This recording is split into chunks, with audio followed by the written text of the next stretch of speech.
Why are you, a total stranger, staying in our house for so long? My sister-in-law scolded me angrily.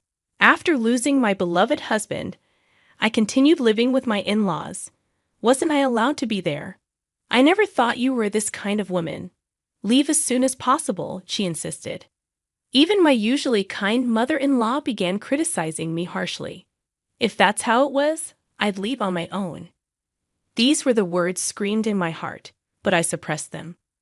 I understand, I said while vowing revenge.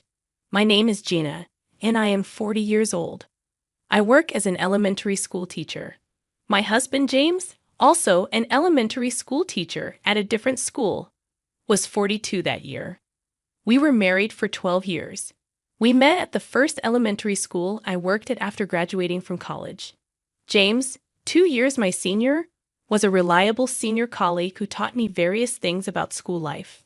Through work, we were drawn to each other and eventually got married. I loved children and became a teacher to spend time with them, but sadly, we didn't have any children.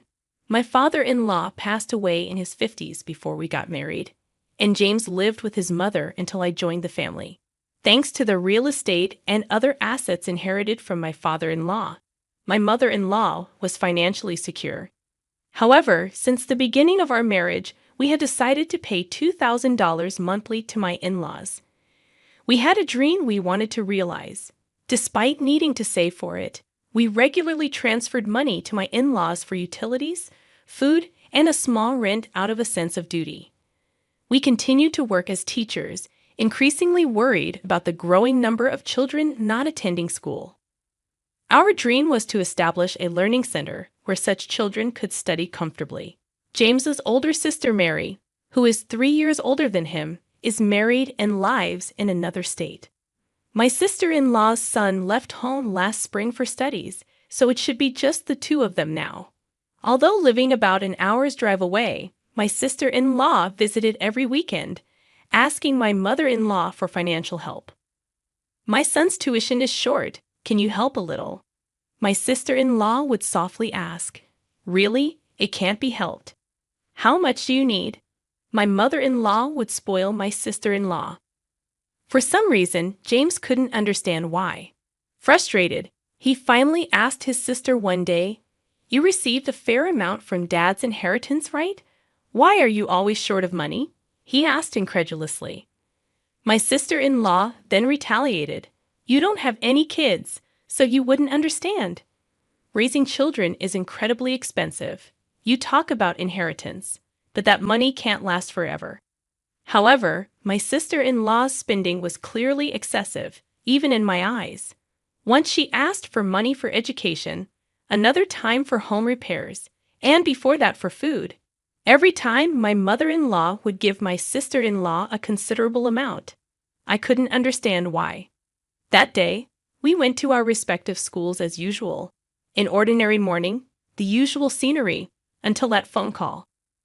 I received news that James had collapsed and was rushed to the hospital.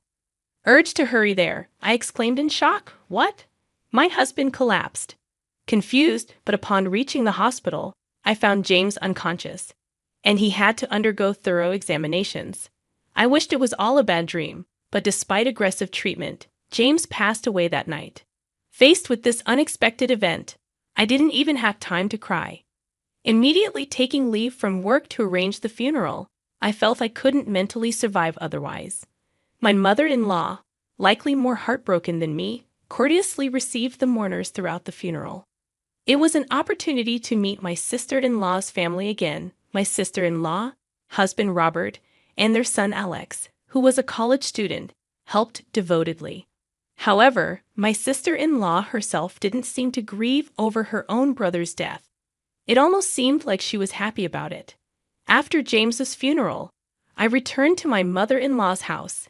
My sister-in-law's family said they had other things to do and went home without dropping by. Then, my mother-in-law spoke quietly, "Gina, I never thought being bereaved of my son would be this lonely." Hearing these words, my pent-up sadness burst out, and I broke down crying. "If it's okay with you, Gina, would you stay in this house forever? I'm lonely living by myself." My mother-in-law spoke kindly to me. Let's support each other from now on, mother, I replied, wiping away my tears. However, more troubles followed just as we decided to live together. My mother-in-law suddenly collapsed. It might have been due to the grief of losing her son. She was diagnosed with a stroke. Fortunately, she survived but was left with paralysis in her right side. I wish to continue living in this house. There are so many memories here. I want to spend my time here, she said with slightly slurred speech but with determination. I'm fine, so please continue to focus on your work, Gina, my mother-in-law kindly told me. However, I was worried about leaving my half-paralyzed mother-in-law alone at home. We decided to use long-term care insurance for home care with the help of a helper. Even after James passed away, I continued to contribute $2,000 monthly for my mother-in-law. However, my sister-in-law started visiting her mother more frequently. I'm just worried about Mom, my sister-in-law said. But could anyone understand this? From past experiences, I felt I shouldn't easily believe my sister-in-law's words. My mother-in-law, having lost her mobility and feeling weak, asked, Gina, Mary wants to live here with us. What do you think? Mary wants to too? What about her husband? I asked in surprise. Alex is already in college and not at home. She says it's okay for her to live here alone. Her husband might move here eventually too, my mother-in-law explained. I felt uneasy and asked frankly, if you think it's good, I won't oppose it. But what about me? What are you saying, Jeanette? You're like a daughter to me. It's totally fine for you to be here, my mother-in-law assured me. However, if my sister-in-law actually moved into the house, I wouldn't be able to stop her like James did. This left me with unresolved anxiety. Amid these concerns, I had to leave the house for a week-long training, leaving my mother-in-law's care to the helper. Mother, I'll be away for a week from tomorrow, so please follow the helper's instructions, I said, trying to sound light-hearted to ease my mother-in-law's anxiety. Don't give money to Mary if she comes, and if something seems odd, contact her husband too. I was very worried about the possibility of my sister-in-law visiting the house during her absence. I couldn't concentrate on my training because of this worry. Upon returning home after a week, I was greeted by my sister-in-law. Welcome back. Mom wants to talk to you. My sister-in-law looked at me with a smug smile. I had an ominous feeling entering the living room. My mother-in-law looked at me with a displeased expression. I'm back, I greeted timidly, overwhelmed by the atmosphere. Gina, were you trying to kick me out and put me in a facility? My mother-in-law suddenly accused me with anger. Confused by the situation, my sister-in-law chimed in, Hey Gina, remember what you said before? You said, I want to put Mom in a facility. It's too much to handle her, didn't you? She continued as if I had said such a thing. It's okay, since you're a stranger anyway. I'll take care of Mom from now on. So you don't need to be here anymore, my sister-in-law said to me with a deliberately harsh face. My mother-in-law also showed her anger, screaming at me with a fierce look. I can't believe it. You're a nuisance. Just leave quickly. Understood. I will leave. With no strength to argue back, I held back my tears and started packing my belongings, leaving behind the items filled with memories of James. I took only the essentials and left the house. Thank you for everything, I said at the entrance, to which my sister-in-law, eager to drive me out, said, You're still here? Leave quickly. A mix of sadness and frustration greatly disturbed my heart. Being driven out of the house, I returned to my parents' home without notice. What happened, Gina? What's with the luggage? My mother couldn't hide her surprise at my sudden return. Sorry for the suddenness, but right now, I don't want to talk about it. I'll go to work from here, so please leave me alone for a while. The room I used to occupy at my parents' house was now empty. I laid down the luggage on the floor and gazed at the ceiling, letting my thoughts wander. What did my sister-in-law plan to do with her own family? My mother-in-law had mentioned that Robert might eventually move in with her, but I never sensed such intentions from my sister-in-law. I wanted to think it was none of my business anymore, but I couldn't stay silent when I thought of my mother-in-law. Then, I remembered something. The day before James collapsed, he tried to tell me something and was about to hand me an envelope, but he was called away by his mother, and I never got to hear about the envelope from him. What could be inside it? Could it be a will? I was worried. Hesitantly, I opened the envelope and checked its contents. Seeing what was inside the envelope, I was astonished. The next day, I left for work from my parents' house, reported my training to the principal, returned to my duties, and ended the day as if nothing had happened. "Excuse me, I'm leaving now," I said as I prepared to leave. And a colleague said to me, "You must be tired from the training. It must have been tough losing your husband. Don't overdo it." However, the reason I was in a hurry to get home wasn't due to fatigue or the sorrow of James' death. I needed to contact Robert and ask about the situation with my sister-in-law. Considering it might turn into a serious conversation, I was hesitant to use my personal phone in a public place where anyone could overhear. On my way home, I sent an email to Robert expressing my desire to talk to him in person. "I have something to talk about regarding my wife too," Robert replied immediately. When I got home, I locked myself in my room and called Robert. He seemed to have been waiting for my call and responded immediately. "Gina, I'm glad. I was just about to contact you." Robert started with a relieved voice. I told him about Mary staying at her mother's house and went on to explain that she was making false claims. "Oh, you are?" my mother said, surprised at Robert's sudden appearance. "Yes, he's the husband of my late husband's sister." "Mom, you've met him before, haven't you?" I explained. My mother couldn't immediately recall who he was but eventually remembered. "Yes, I've seen him before." Seeing my mother's realization and joy, I explained, "Actually, I wanted to consult him about my husband's family matters." After leading Robert to the living room and briefly exchanging greetings, I took out an envelope. "I want you to see this." The envelope contained several photos and a report. As I spread the photos and the report in front of Robert, he exclaimed in surprise, "What is this?" The photos showed my sister-in-law with a young man enjoying herself at a nightclub and heading to a hotel. The report from a detective agency detailed evidence of my sister-in-law's expenses. James entrusted this to me before he passed away, and since he died before we could discuss it, I had only recently looked at it. I explained the situation to Robert.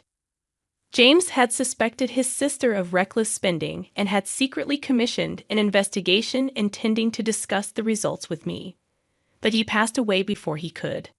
Robert trembled with anger at the photos. I thought she was frequently leaving the house, but to think she was doing this. With a sigh full of indignation, Robert said, "Gina, can you come with me right now? This situation can't be ignored." I had intended to do so from the start and nodded immediately. 30 minutes later, we arrived at my mother-in-law's house and rang the doorbell. "It's Gina." "I've come as promised," I said, and soon heard my sister-in-law's annoyed voice. "How long do you plan to make me wait?" The sound of unlocking the door came, and the door opened. "Come in," my sister-in-law greeted us, but upon seeing Robert, she tried to close the door. Robert quickly grabbed the doorknob. "Mary, we need to talk. Can you listen for a moment?" he said, holding the door. His voice was calm, but his anger was palpable. My sister-in-law struggled to close the door, but couldn't overpower the man's strength, and eventually had to leave it open. "Fine. What do you want?" she said, allowing us to stay at the entrance, seemingly not wanting my mother-in-law to be aware of Robert's unexpected visit. "Is that you in these pictures?" "Who's the man next to you?"